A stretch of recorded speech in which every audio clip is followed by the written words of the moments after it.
You mentioned you answered about like versus Chicago versus going to another place and et cetera. Like, how would you like to see NASCAR balance the difference of, taking the sport into new venues and new places and generating the buzz that comes along with that, with establishing a foothold in a market like downtown Chicago and the city, and maybe being able to keep those new fans coming after 3 years or so? I could probably go a couple different directions on that. I think I'm always a big fan of going to new facilities because it's worked every single time.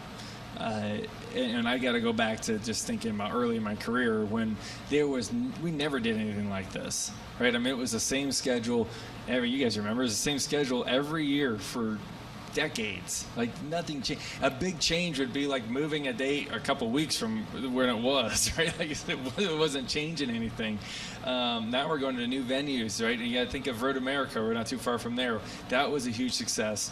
The LA Coliseum, the first couple of years, huge success, right? So I think if you do it too long, it gets stale. I think there's tracks that are part of our roots that we must go to.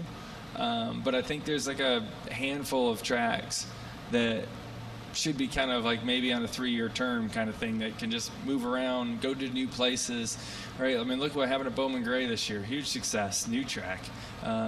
People love going to see something new, the unknown, right? The uncertainty of all the teams not knowing what to do. It's fun to watch. You have an idea now of what Chicago's going to look like. Right, we know what Richmond looks like. We know what Daytona is going to look like. When you go to a new facility, you don't know, right? What was Bowman Gray going to look like? We don't really know, right, until we get there. And so I think the newness is important to keep something like that going on in our schedule. That's just my opinion, though.